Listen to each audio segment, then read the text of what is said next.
Sanga face to face sex mbaaniriza nti nate olunaku olwaleero. Kaakati olunaku olwaleero tugenda kutunuulira ebintu ebiviirako omukira okukendeera mu sayizi. Omukira gutuuka ne gukendeera. Abasajja abakuze mu myaka byenjogerako kati mubitegeera ne woba tokuze mu myaka waliwo conditions nnyingi nga wakera ku makya n'olaba ng'omukira gwo gwali munene but ogenda okuddamu okwekeberako oba ogenda okulaba nga sayizi ye egenda ekendeera. Abasinga mu resort nga kunyoonya ddagala singa nnoonya ddagala ligeza mukira naye nga gwali munene. Ekisooka embeera eno esobola okubeera ng'ejjanjabwa naye ate amawulire amabi nti waliwo embeera esobola okujja ng'eri permanent. Ekyo kye tugaana okukkiriza olusi mu nsi ng'obuzibu bw'olina nze ky'oba olaba omuntu mu emphasize nga tetunnaba kujjanjaba kikuluma. Nze nninza okuba mmanyi eddagala naye nga teddagala lyemanyize sigenda kukebera kuba sirina byuma. Nga nnyumirwa nnyo n'ogenda mu ddwaliro ne bakukebera.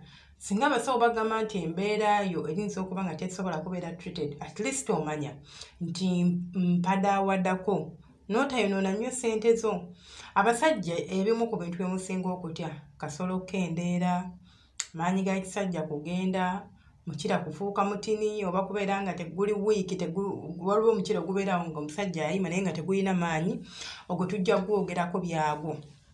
Ng'omusajja sayizi yeeyo asobola okubeeramu mu mananagizina akabanga naye ng'omukira teguyima ne guggwayo gubeerawo nga guleberamukko. Ng'omukira tegunyuma era teguwoomera mukyala. So naawe waguzinisa tegukuwoomera. Andi omukira gwo buli ogukendeera abantu abamu mu losing self esteem onna n'oggwamu amaanyi n'otandika okwekomomma n'otandika okwetiiririra. Tutunuulire ensonga ezirinza okubuleeta embeera eno okubeera mu bulamu bw'omuntu. Ekisookera ddala buli bw'obeera ng'oli dehydrated. Bw'onjogera ku dehydration kwe kubeera nga toli muntu anywa fluids ennyo, amazzi, juice, ebyo byonna bina tobyesembereza. Waliwo abantu amala olunaku ng'olunaku asobola okunywa giraasi y'amazzi emu gafuuludde ate ng'agenda gifuka. Embeera ey'okubeera dehydrated oba okubeera nga tolina mazzi bulungi mu mubiri n'okubeera nga olina stress, chronic stress kubeera gwe buli ssaawa buli kantu kaku stressinga ebyetaagisa n'ebiteetaagisa obiwa obudde ne bikustress ne bikumalako emirembe. Stress oyo alina engeri gya affectinga omukira gwo oba sayizi y'omukira gwo. Genda kumbuuza ate stress akwataganirawa. That is a psychological factor. Akwataganirawa n'okubeera ng'omukira gwo gukendeera oba okubeera nga tolina mazzi mu mubiri kikwataganirawa. Omukira gwo ebiseera ebisinga gusobola okukendeera olw'okuba nga tofuna enough blood supply oba supply y'omusaayi mu amounts entuufu ogugenda ku mukira gwo.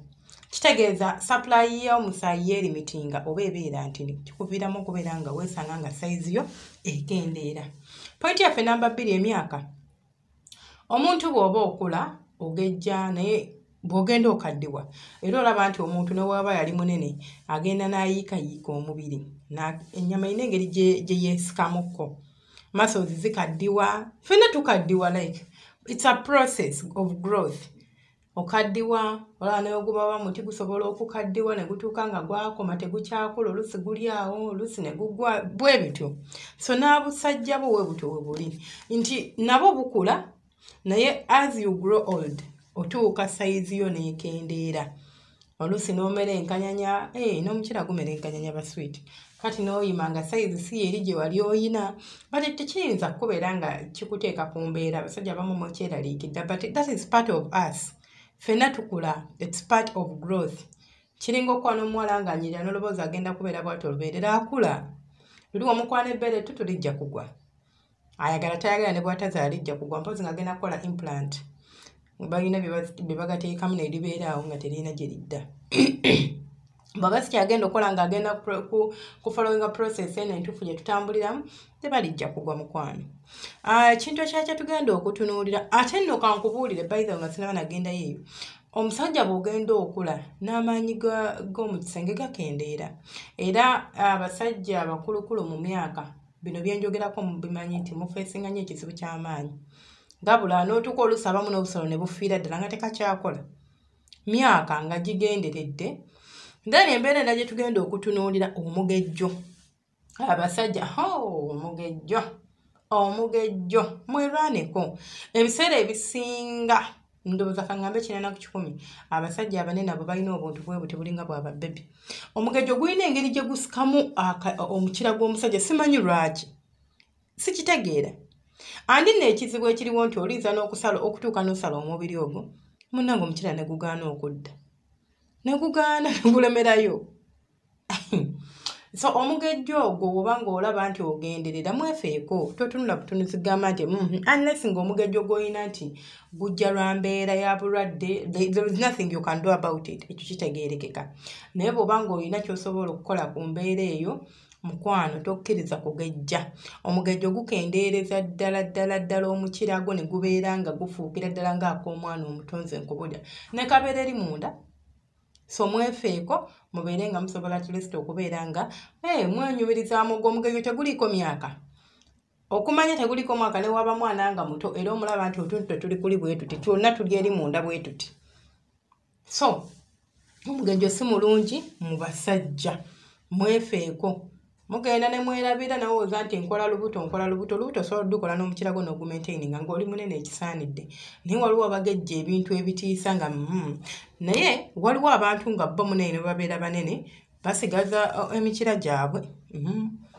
mpozi waliwo n'obulwadde obulala bwe tulinza okutunuulira oba kozi endala gye tulinza okutunuuliriza obuviirako omukira gukendera mu sayizi nti waliwo obulwadde babuyita Peyronie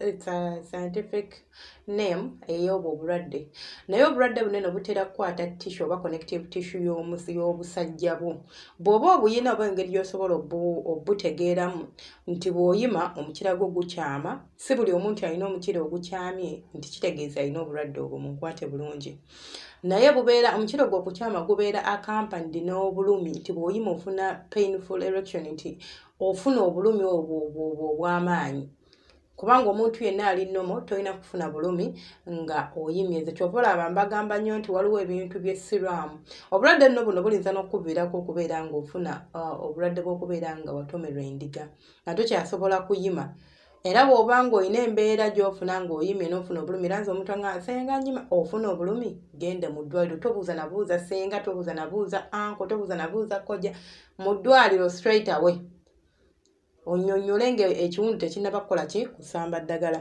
obulwadde bunene obukuviirako okubeera nga omukira gwo gukendeera kozi endala gye tulinza okutunuulira kozi endala oba ekintu ekyekirinza okuviirako omukira okukendeera kwe kubeera nga wafunako kye tuyita prostate surgery abaami bafunyeeko oba baali bakoleddwako surgery eno weesanga ng'olinza okubeera nga omukira gukendeera infact ne woba ogenda mu surgery ng'ofunye omusawo n'akuteekateeka bulungi abamu tebababuulira byonna naye omusawo aba abadde open enough abajja kukubwira nti yadde procedure eno tugenda gikola but olina okumanya nti ezimu ku side effects z'ogenda okufuna oba z'olinza okufuna oba okwencountinga weewaawo tekiri mandatory nti buli omu agenda mu surgery eno abeera ajja kufunamu ki obuzibu bwe buti but olinza okuviirako okubeera nga omukira gwo gukendeera mu sayizi then ekintu ekirala kye njagala okumenyawo nga mpunzika olwaleero luno eno discussion ya leero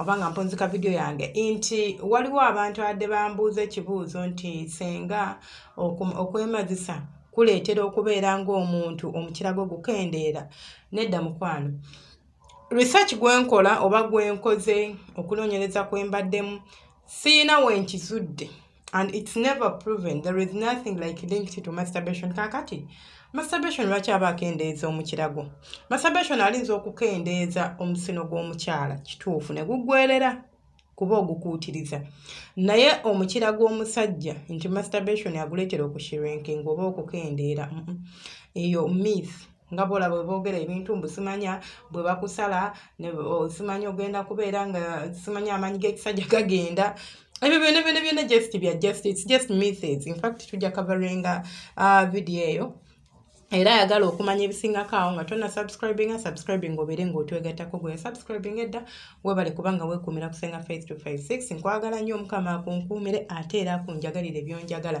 asharing okola kyattenda liking okola kyattenda commenting ate gwasinga alina ekibuuzo kyo kiteeke mu comment section nja kuba nkuddamu aneetaaga okwogerako nange private lonsangako +256 785 40 20 2860 ojja ku WhatsApp ne twogera don't call sijja kukwata ne ku WhatsApp tonkubira just message me teerako audio oba text nja kuba nkuddamu n'ekirala yagala quick reply mukwano n'ansonyiwa tojja nyinza obutakuddamu mu bwangu bw'oyagala nja kuddamu naye si mu bwangu nga bw'okyagala it depends mu budde bw'oba ogisindikiddemu naye nga mbaagala nnyo mubeere bulungi omukama bankuumire era banjagalire abampeere bye musinga okwagala subscribing and bali